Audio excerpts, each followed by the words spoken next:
Back to Yves August Falcha. Hi, hello, and welcome. It is John O'Sullivan from the Irish Pagan School, and we are here with another weekly community check-in, chat, coffee talk, coffee chat, whatever we're calling them.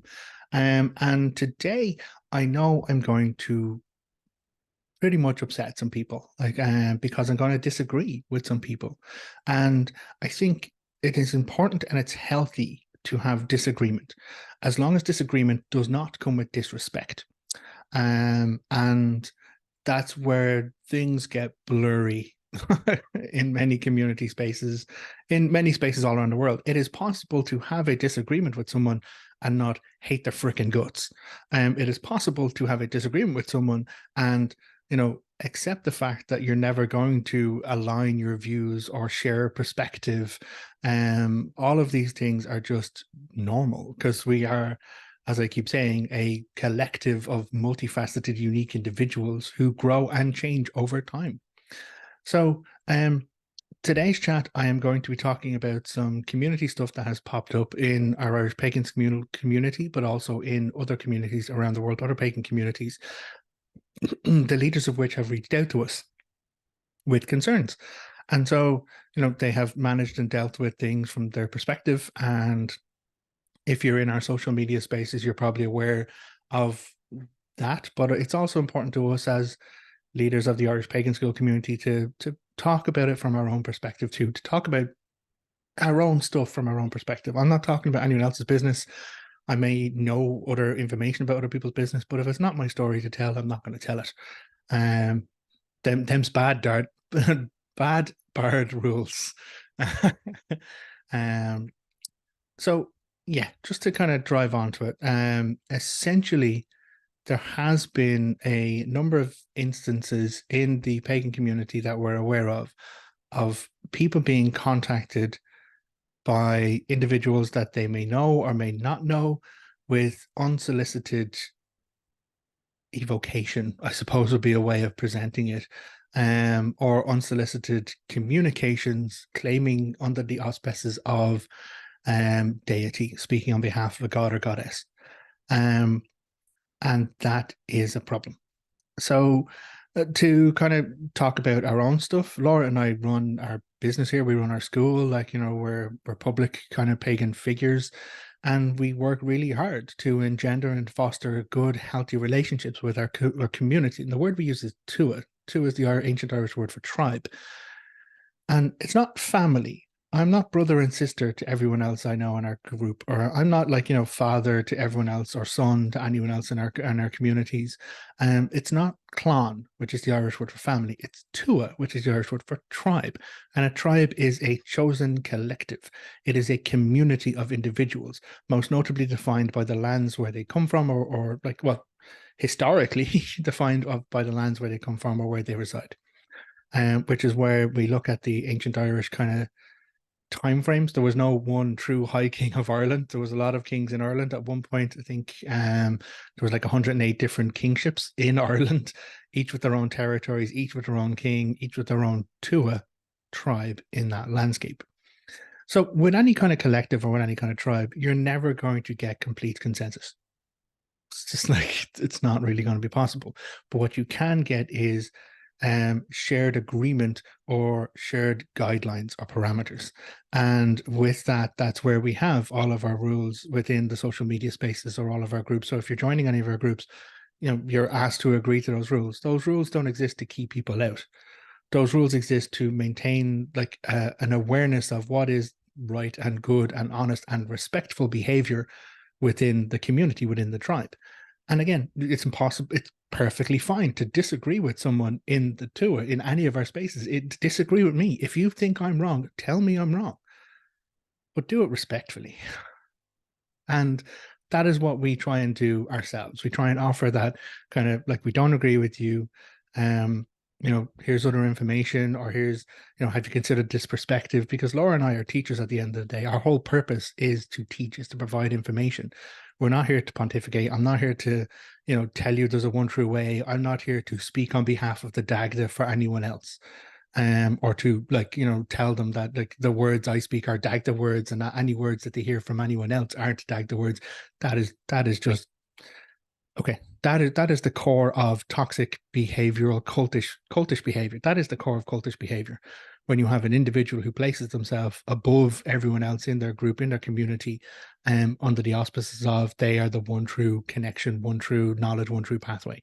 Um, that is not what we teach here. At the Irish Pagan School, we embrace the fact that there are multiple fucking pathways.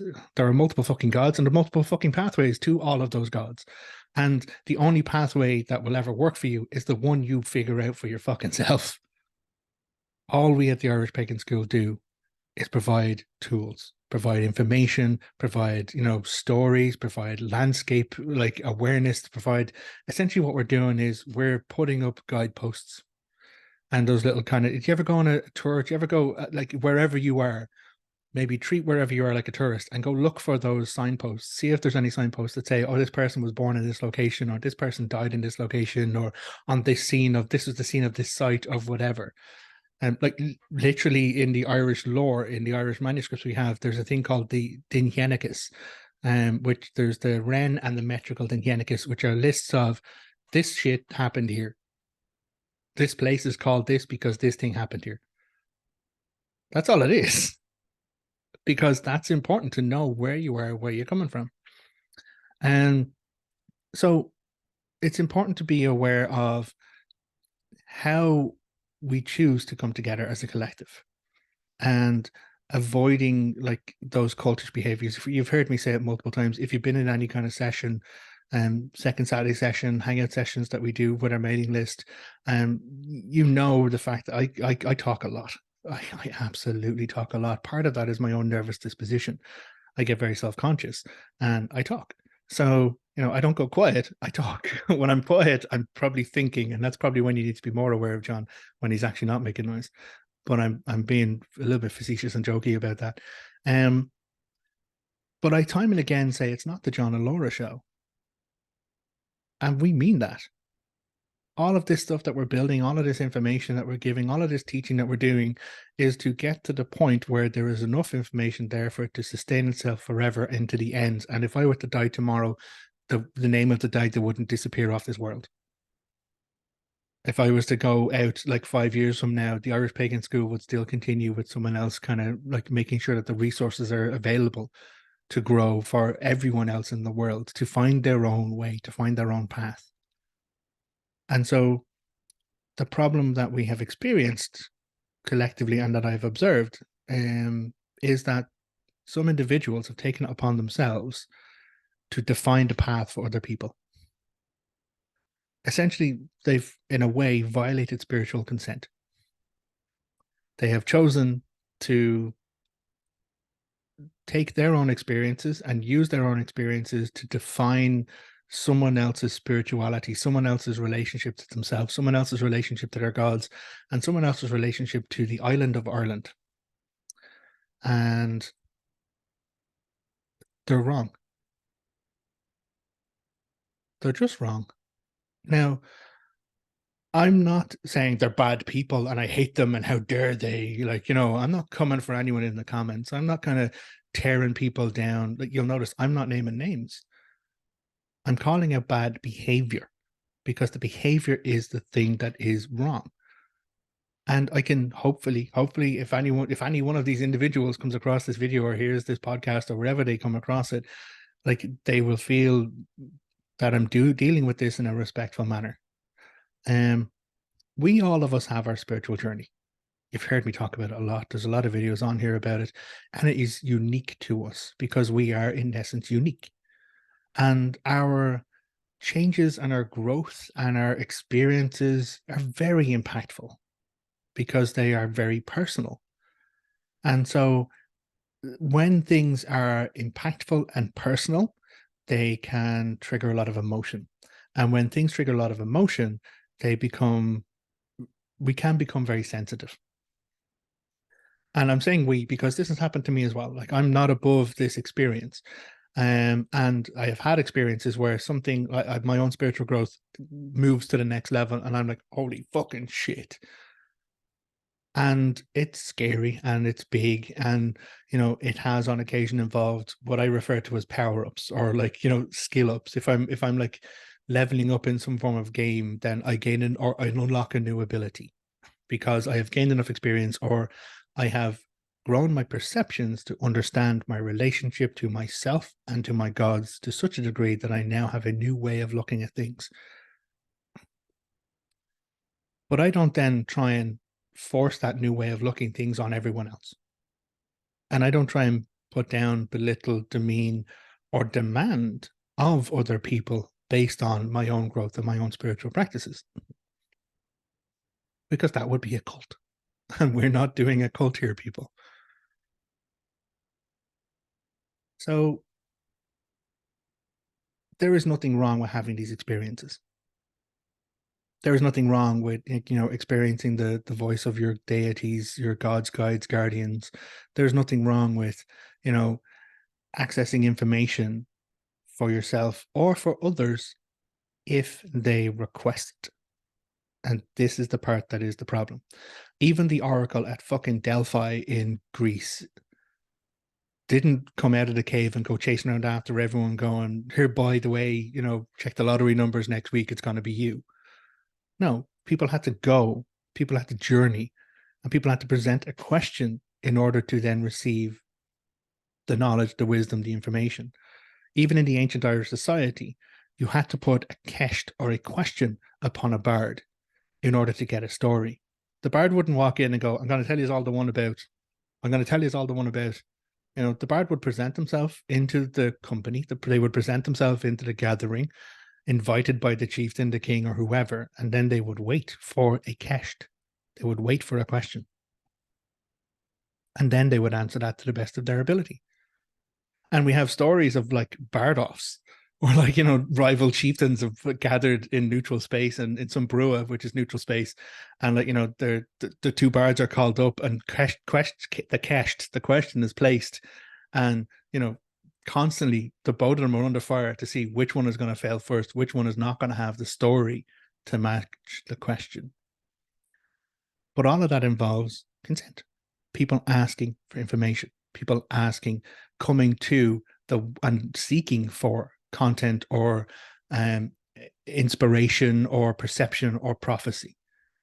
Even the gods, like fuck's sake, the dag that doesn't have the gift of prophecy himself, the Morrigan doesn't chase around after him. He goes to her. After the meeting of the men of the goddess, on the run up to the second battle of Moytura, the Dagda leaves that meeting and he goes to the ford of the River Unshin because he needs to know. He presents himself to the Morrigan to receive the information, which she then gives him. She makes that means she has the information. That means she has access to that information. She didn't go out of her way to get that information and then to force it on other people. She didn't look down the road of like fate and destiny and then invade the Fomorians first because they might invade us a year from now. No. She waited until a question was placed upon her and then she provided the answer. And this comes back to that position of teaching and learning. And they say that when the student is ready, the teacher will appear.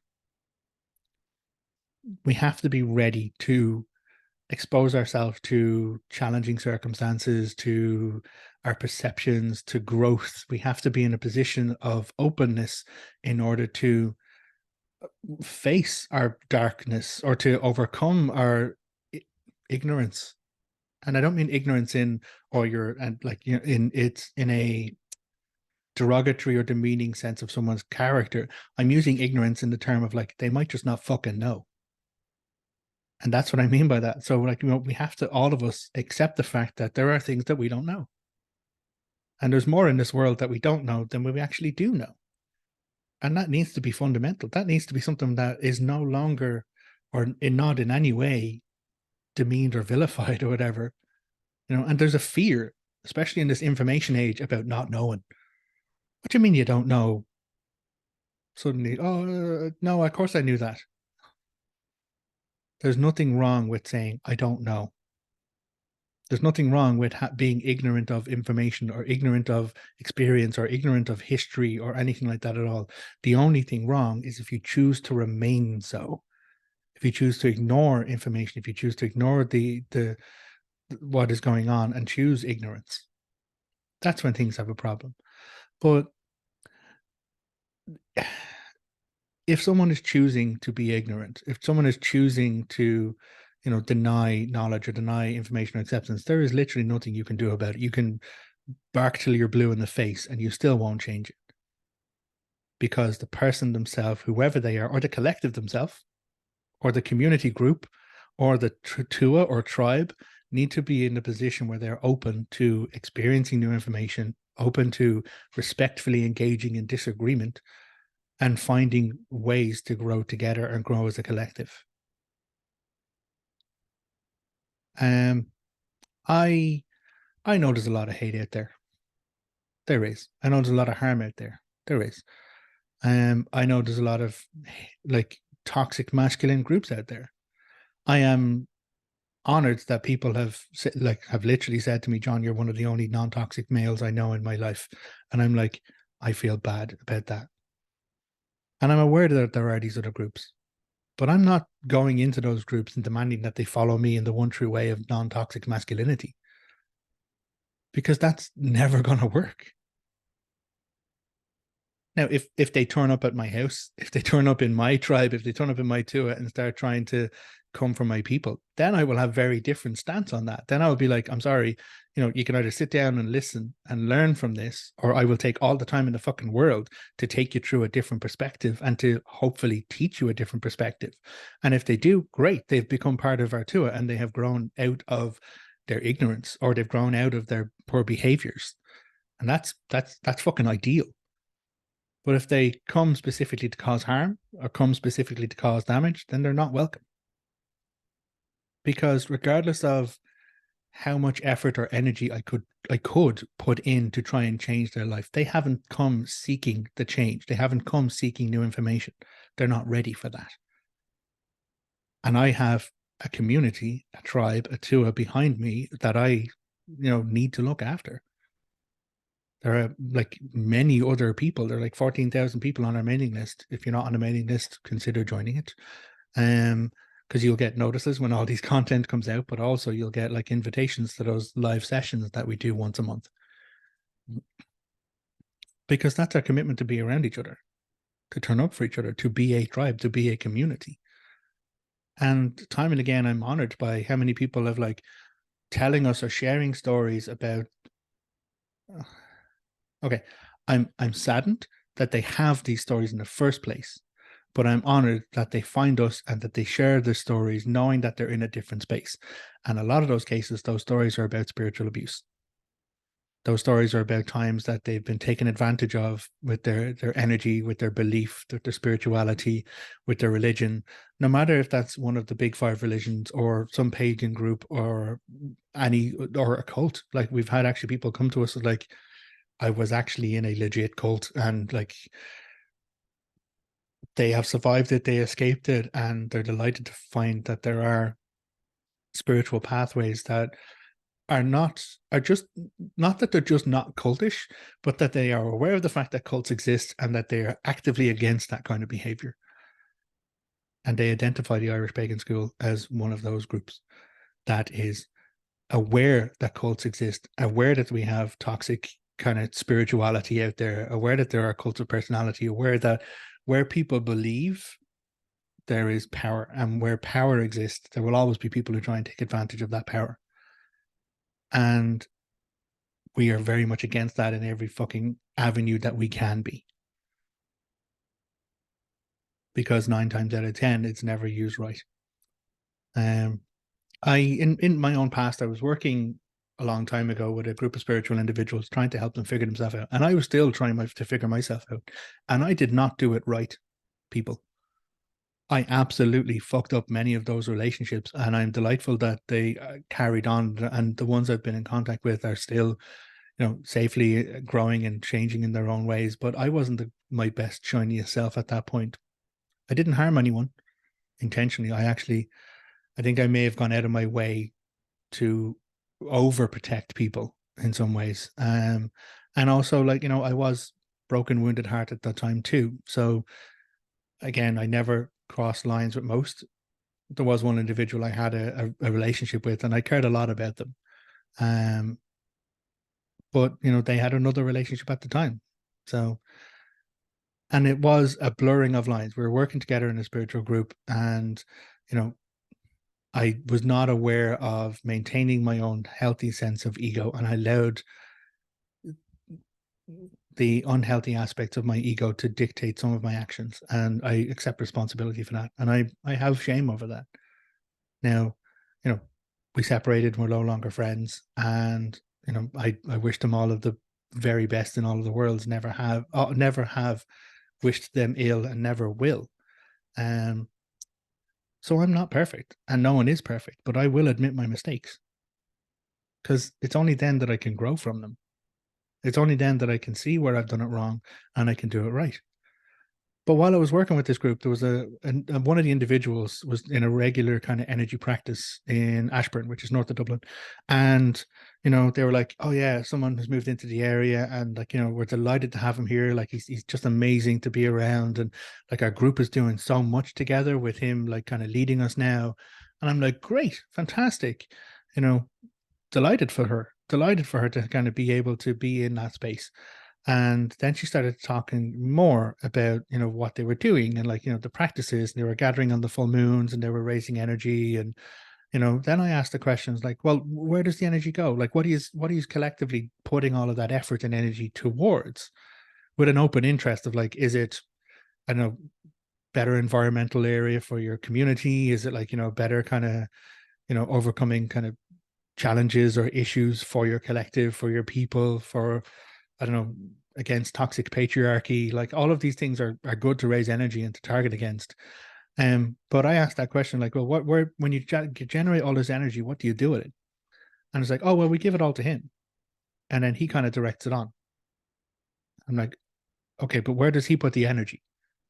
Again, like it's perfectly fine in ritual practice to have a person who functions as a ritual focus, where multiple individuals target energy towards, and that person then, on behalf of the group, collective, community, declares what the energy is for, and releases that energy to create that change. That is basic spiritual practice, basic energy work practice.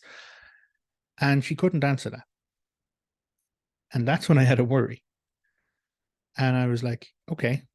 But in that instance, it wasn't mine to decry him, to tell him to anything at all. I was like, okay, all right. Well, I was like, well, maybe it'd be worth asking him that question.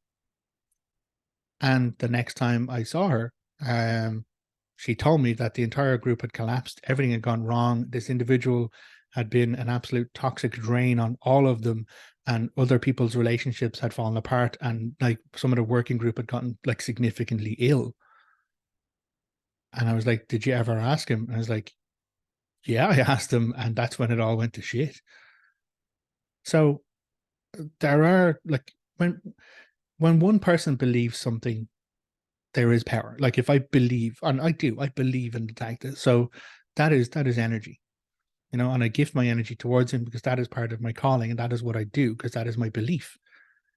When multiple people believe, there's more energy, because that's what it is. And when you gather those kind of collected beliefs, you have a very powerful, impactful circumstance. And that's why, our many countries work as a democracy, because people believe in a democratic arrangement which allows for people to, rule for periods of time, to look after the best interests of the collective. That's belief.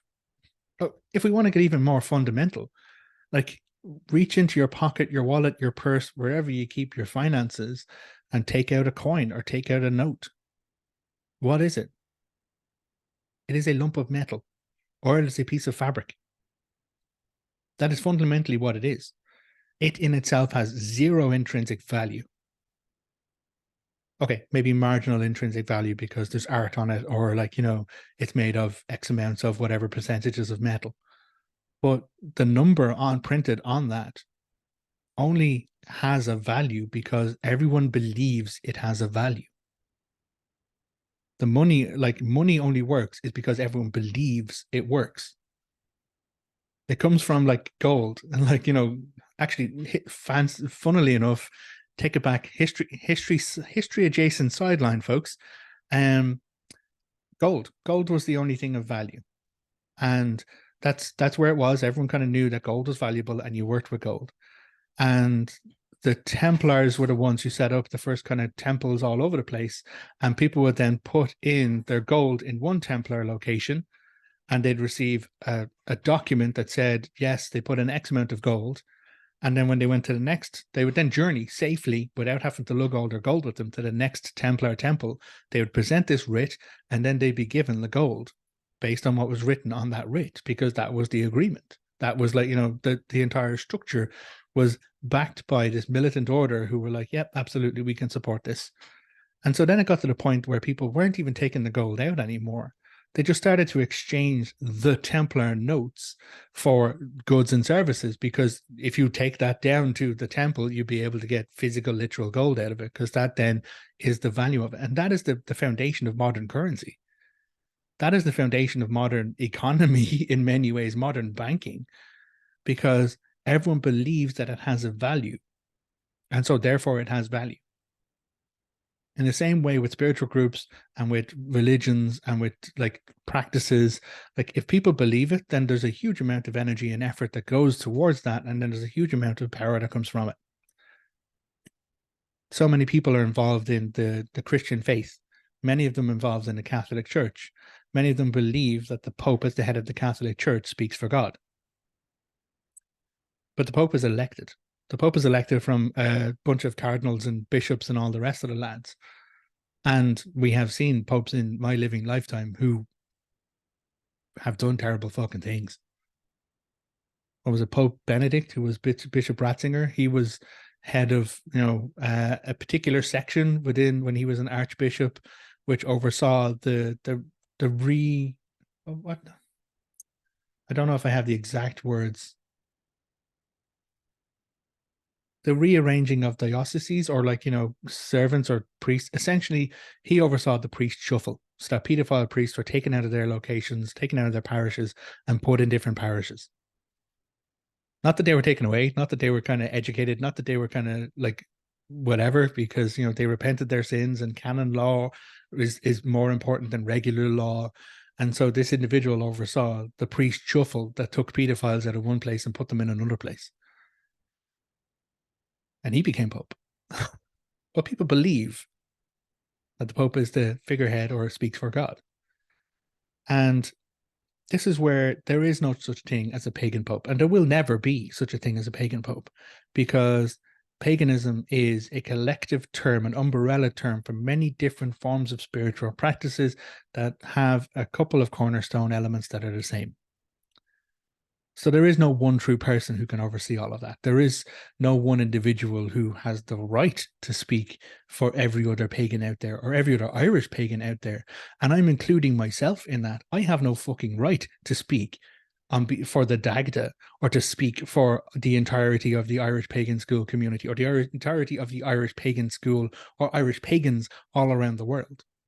Absolutely not. I wouldn't want that responsibility, regardless of how powerful that might make me. And so this is where I said, I'm probably going to be making people uncomfortable with it, but there are individuals out there who have chosen to use the name of gods and goddesses of Ireland to frame their own words, and they have claimed to speak to other individuals without the other individuals seeking information from them. They have, I'm going to be a little bit more specific. One individual, a friend of mine, told me when information came out about this happening around, like Laura and I bounced it off. We're like, okay, well, this is just someone, they're struggling. They may be going through a bit of thing. Okay. We did check-ins with our own gods and goddesses. Laura, like when Laura was approached with one of these communications, you need to turn up for the Zoom meeting, to hear the words of the Morrigan. Laura went and stood in front of her altar. Laura, talks to the Morrigan every fucking day. And for the next 3 days, Laura did specific targeted divination practices towards the Morrigan to find out, is this something she needs to do? And she was told, no. This is whatever's here is not the words. And so why would someone presume on anyone that they should they know better than that person who has that relationship with that God. So, I had some similar, like, it's like, you need to turn up or you need to hear the words of the Dagda. And I was like, fucker lives in my ear. It's difficult for me to get a quiet fucking moment without him being like, have we talked about this? Or like, did you write this story about that time and that thing? So again, aware of what's happening from my own perspective and experience. These are people who have had experiences. These are people who are going through their own spiritual growth, and people who may be having a difficulty processing it for themselves. As I was going to say, a friend of mine was summoned into one of these messages, and she was just literally screamed at for about 20 minutes. Like, just screamed at. Like, she didn't ask for it. She didn't seek information. She didn't seek mediation from this individual. And okay, so there is such a thing as mediumship. Okay, there are individuals out there who have connections and who can speak for those who can't speak for themselves, or speak on behalf of the dead, or speak on behalf of gods and goddesses. Like, that is possible. Like, there's a ritual practice known as evocation, where you pretty much embody a deity to speak. But when that is, in order for that to be done safely and like carefully and respectfully, then it needs to be done consensually. And so this person got screamed at by another individual who apparently was speaking as the Morrigan. Now, I'm not coming down hard on anyone here. I'm not, how fucking dare you, blah, blah, blah, blah, blah. I'm not coming for anyone. I see it. I see you. I see what it is you're going through, what you're struggling with. And I know it's just another part of the process. It's another step along the way. What I would say is that there's a behavioral issue here that needs to be addressed. And that behavioral issue is, if you're receiving messages from your gods and goddesses, then you need to kind of internalize those for yourself first before you go and speak to anyone else. And then if you do choose to go and speak to someone, speak to a community leader, speak to a priest, speak to someone to gain your supports from that as your individual. And then if you believe you have a message for someone else, don't just drop it on them, demand their attention. Like, approach them, say, hey, you open to a conversation here? I'm experiencing things. Can we talk about this? But there's a very different interaction between two people sharing a pagan path, having a conversation about their experiences and about their spirituality, and some one person screaming down a video call or whatever, or issuing legal documents to someone on behalf of a god or goddess.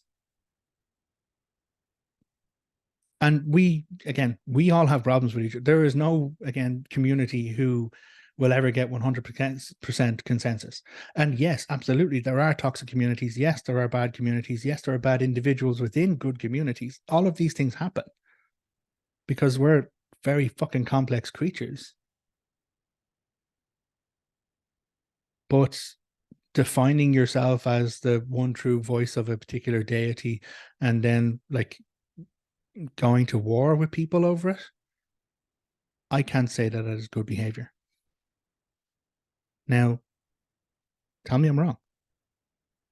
Please feel free, feel safe to communicate with me, either in the comments in this video or in our social media spaces, and say, John, you're wrong. As long as it's with respect, I'm there for that. Because who knows? There might be a perception to a perspective to this that I don't get. There might be an element of information here that I'm misunderstanding, and I am open to learning. I don't fucking know everything. I have bardic knowledge. Yeah, I absolutely remember a heck of a lot of everything, but I would be the hubris of me to think that I knew everything enough to speak as if I was the Dagda. I've been in ritual space and I have called the Dagda to those spaces, but I have never spoken in his voice. And the only times, and I shudder to fucking think about it, other people engage in invocation and evocation practices. Absolutely. I don't think I would ever survive evoking the Dagda into me. It's fucking scary. I have a story, another time where I came close to that. The time I said the wrong words and ended up in a drinking game with the Dagda. Catch me another time for that conversation. I feel like I'm probably going on a little bit long and rambling here, and I don't want to lose the core of what I'm talking about here, which is in any collective, in any community, there needs to be consent. And presuming on another person in the voice of the deities that they believe in without them seeking that information doesn't seem like consent to me. And you might have a problem with a person. You might have a problem with a collective. You might have a problem with a community, a tribe, a tua. You might have any kind of problem at all. Absolutely. And it's your right to pursue a mediation in that. It's your right to kind of resolve that, to address it when you can and address that safely. Absolutely. No one is above accountability. And everyone, including me, including anyone, should be held to accountability. But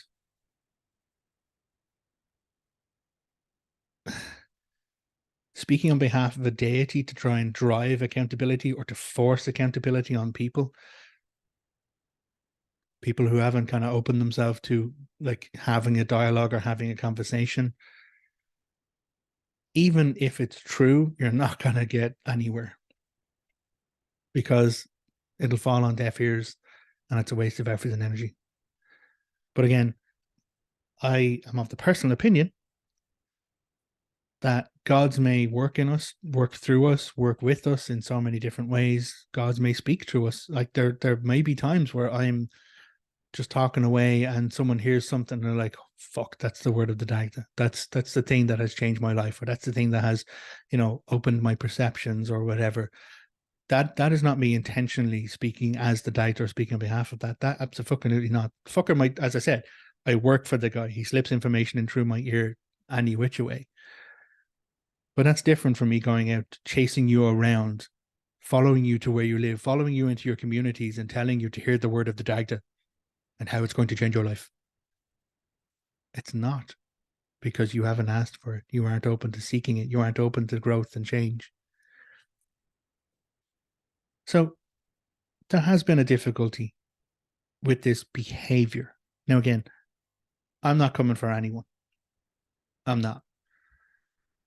As long as people are willing to, act from a place of respect, act from a place of compassion, then absolutely, like, engage and, query, question fucking everything, question your leaders, question your communities, do it. Absolutely. Disagree. Absolutely do it. But do it with respect and do it with compassion, because that is the only way we can grow and learn from it. There's no point in me kind of sitting with, 15 people who all know the exact same stories that I know. What am I going to learn? How am I going to grow? And there are times with friends of mine, I have gotten into full on heated debates. Now, I won't say arguments because, we know our bond and our connection is so strong that it's not an argument. And we might get loud, we might get energetic, and we have gone at it from every different angle of disagreement.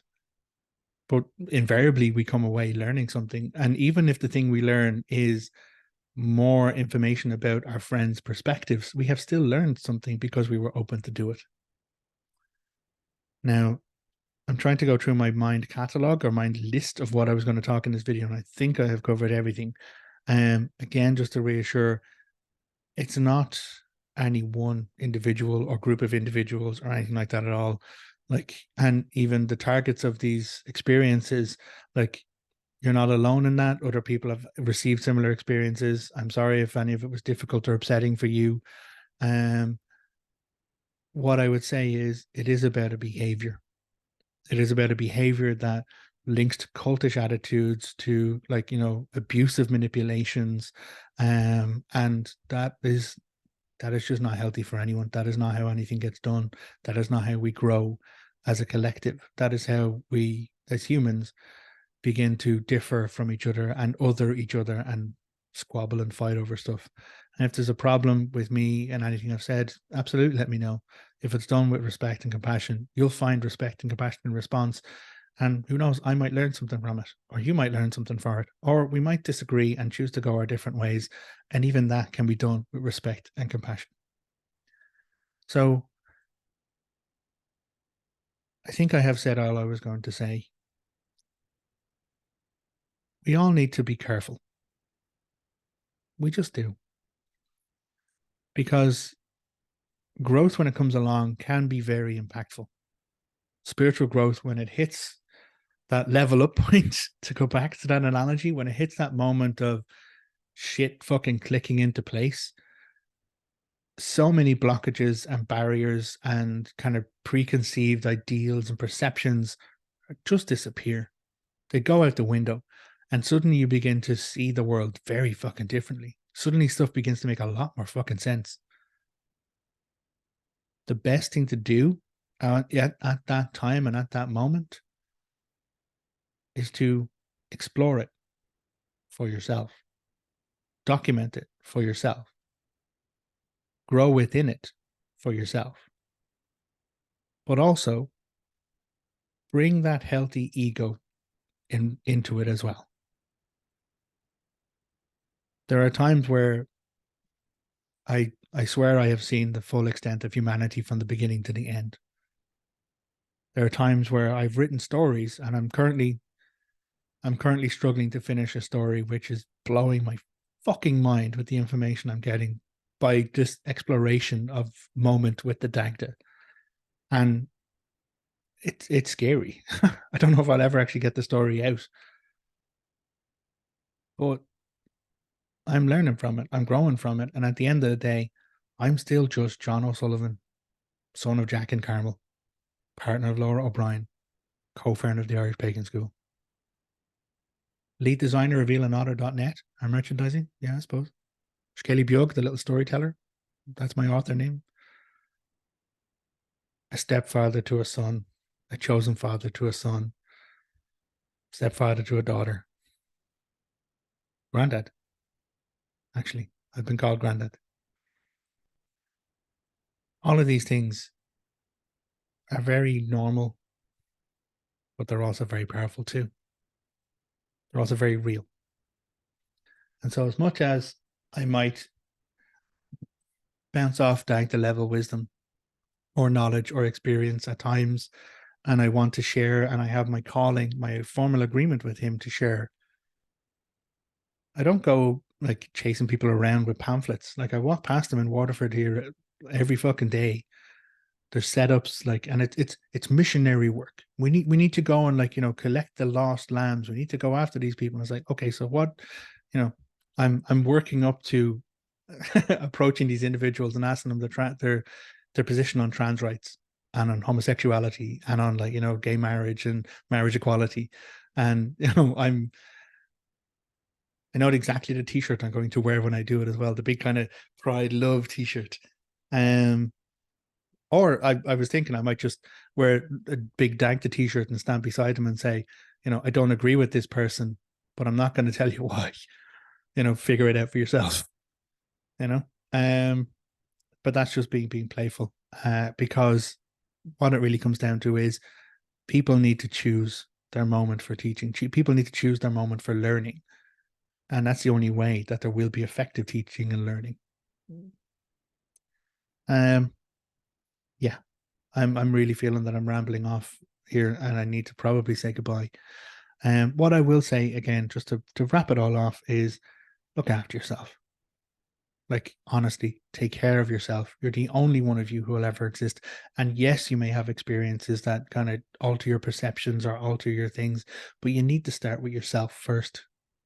Start with home, and set your home in order and be safe with that. And then, in time, if you are on that right path, if you have reached that level of connection and interaction with your deity, allow people to come to you.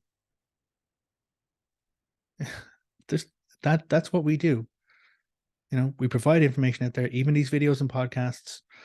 I'm not posting this in every single pagan group out there. Absolutely fucking not. But it's designed in such a way that if someone's going to search for the Dag, they're probably going to find my content. Someone's going to search for the Morrigan, they're probably going to find Laura content. And then, they might join the mailing list. And then they're getting more resources. And then they might turn up for a live session on a second Saturday. And then they realize they're not alone. And then they might go take a free class in the Irish pagan school. And then they realize how much there is more to learn and how exciting that is. And then they might sign up for a different class, or they might sign up for an intensive course. It is about them choosing their own path of learning at their own pace, not me dictating to them exactly what they have to do and where they have to go or where they can't go. The hubris of, like, prohibiting people from coming to Ireland, and that prohibition being given by people who don't live in Ireland. Sorry. I think I crossed a bit of a line there. That to me seems ridiculous, and it's kind of funny in a way. If it wasn't so fucking tragic that it was presented in such a way to a community or to a group. Now, I don't know all the facts. I don't know all the information. I don't have a problem with people having problems with each other. Have the problems, absolutely. Deal with it with respect and compassion, but have the problems. Ask the questions. The problem I have is with the behavior of couching everything in this somewhat abusive stance of using the voice of a god or goddess as if it were your own. Or even if you are in receipt of information from a god or goddess, why are you not sitting with it, learning from it, growing from it? You might have more information, you might have perspective, but that doesn't mean you have to go and fountain it all over everybody. You have to go and vomit your view of perception and reality and everything.